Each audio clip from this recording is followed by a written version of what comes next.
Queen City Gaming fans, so welcome back, guys. Today we are continuing our look into the wonderful Ogor Mawtribes. Well, guys, we're actually past the Mawtribes section and we are into the Beastclaw Raiders. So, guys, this is the army you remember. This is the army with all the monsters. So, guys, today we're looking at the Beastclaw Raider heroes. Now, really, they only have 3 heroes that you see on a regular basis. So the first one is the Frost Lord. Well, correction. Here we go. The Frost Lord. This is the Frost Lord on Stonehorn. This is the most common one, mainly because of the Stonehorn's ability. Now, the Frost Lord doesn't really change. But the usefulness of his mount does change. So we're looking at the Frost Lord on Stonehorn. He starts off with a whopping 13 wounds, which is pretty good. Alright, his movement starts at 12, goes down to 6 depending on the wound count. Alright, he has a 3+ save, 9 bravery. So now then the Frost Lord is equipped with the Frost Spear and the punches and kicks, and then the Stonehorn has the rock hard horns and the crushing hooves. So the Frost Spear has a 2-inch range, 4 attacks, 3s to hit, 3 to wound, 1 rend, 3 damage, which is great. Alright, punches and kicks, which is a 1-inch range, 3 attacks, 3s to hit, 3s to wound, no rend, 1 damage, not bad. Alright, the rock hard horns, which are 2-inch range. Now then the number of attacks range from 6 to 2, with 2 being at its lowest bracket. 4 to hits, 3 to wounds, -2 rend, 3 damage. So, pretty good little offensive ability right there. Alrighty, guys. So, and then the crushing hooves, which are 2-inch range, D6 attacks, 3s to hit, and then the wound changes starting at 2 going down to 4, -1 rend, D3 damage. So overall, guys, you have a lot of high damage attacks, but low number of attacks. So really buffing this guy with something that gives him +1 to hit is really good. What you see a lot of times with the Frost Lord on Stonehorn is the Ethereal Amulet, because then you can really make use of this 3+ save. So, super cool. So, for his abilities, Earth-Shattering Charge. Add 1 to the damage inflicted by attacks made with this model's rock hard horns, and Crushing Hooves if this model made a charge move in the same turn. Boom! That's fantastic. You combine this with the Ogre's damage that happens when they charge in, especially when that is bonused by monsters, which he is on. That makes this guy really, really deadly. You want to run in and charge with this guy. He's not a character that's going to stay in the back. The only time he would stay in the back is if you are biding your time to make sure you line up your charge correctly. So get this guy into melee and get him fighting. Now, he does have a rule called the Stone Skeleton. Roll a dice each time you allocate a wound or mortal wound to this model. On a 5+, that wound or mortal wound is negated. Now, this is one of the biggest changes to this unit.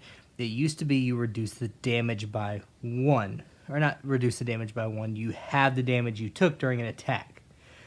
But this could be arguably better, depending on how you load him out.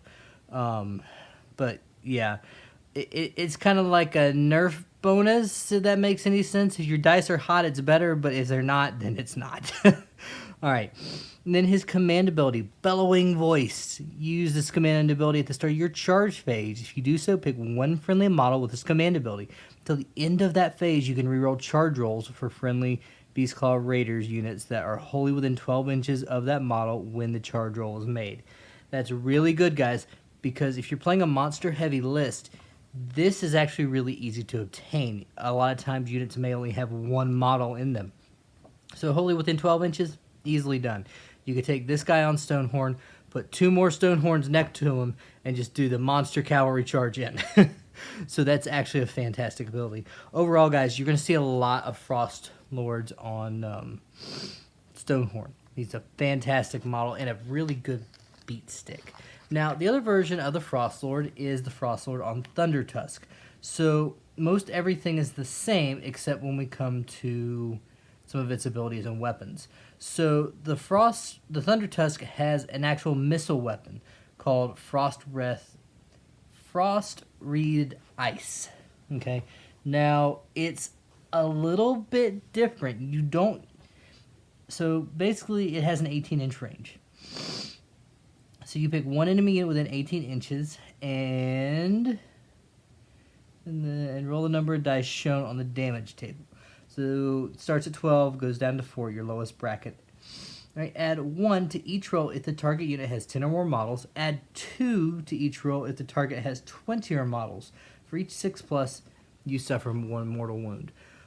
This is really different than what it used to be. It used to be basically take 6 mortal wounds.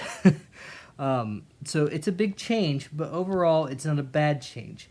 It's kind of weird. It's a nerf and a plus. So you can't just chuck this at Durthu and do 6 mortal wounds at the very start of the game. It's really meant to be more of a horde killer. But overall, not bad. You still have a chance to do a lot of mortal wounds to a single character, but you really want to use it for those bigger units, the chunkier, meatier targets. All right, so he has his Frost Spear, which is the same. Punches and kicks are the same.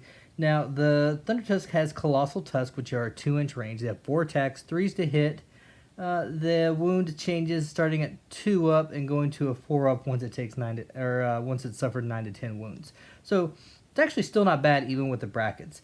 1 rend, D3 damage. So not too bad. All right. Then for rules, it has Numbing Chill as well. Subtract 1 from hit rolls for attacks made with melee weapons that target this model. That's actually really, really good. It's actually kind of crazy because you saw the Stonehorn one a lot, but after really reading this, guys, I kind of like the Frostlord on Thunder Tusk a little bit better.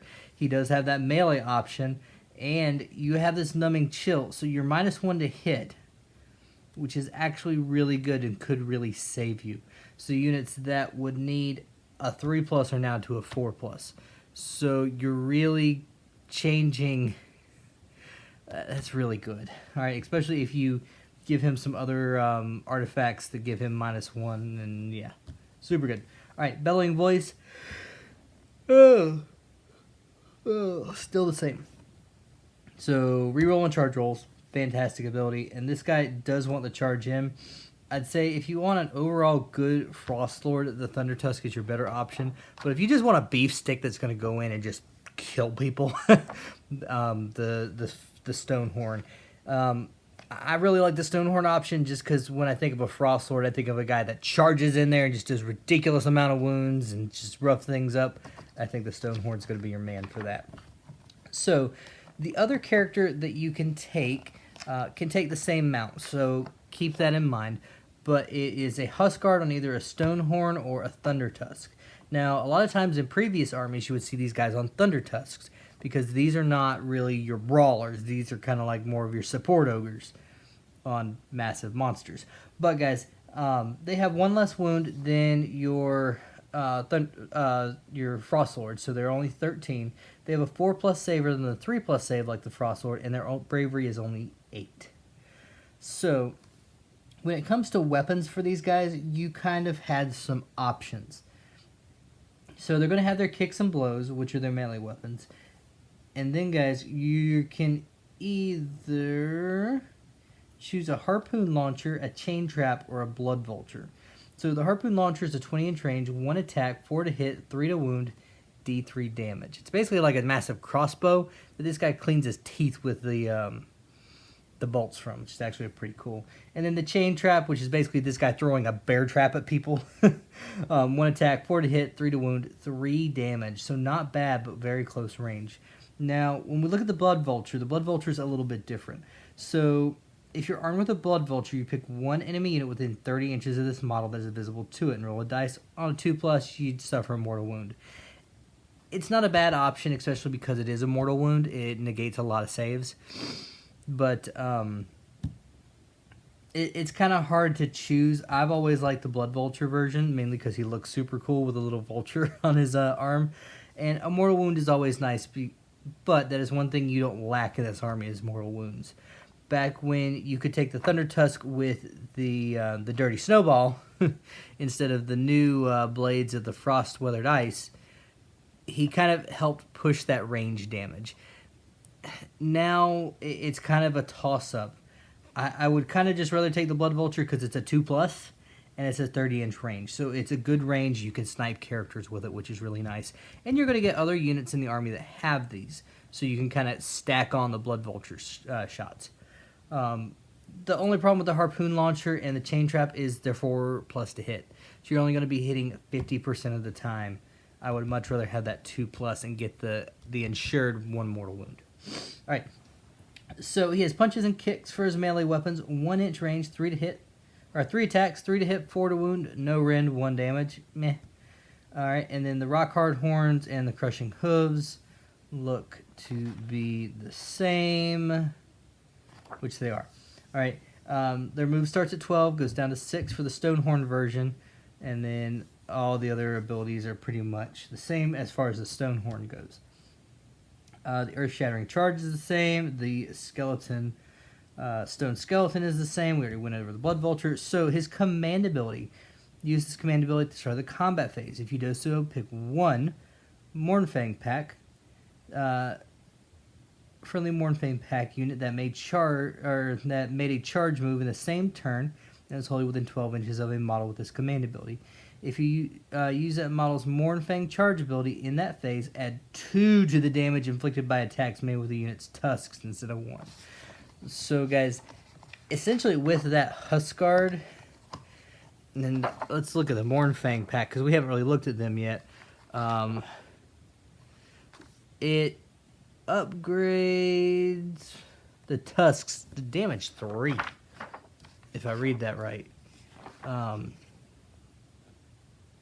Yeah, add 2 to the damage. So their husks become 3 when they charge in.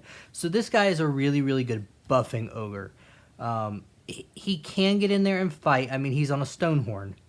But at the same time, you kind of want him back a little bit. That's why I kind of like him on the Thunder Tusk, because you have that ranged option with the Frost Wreath Ice.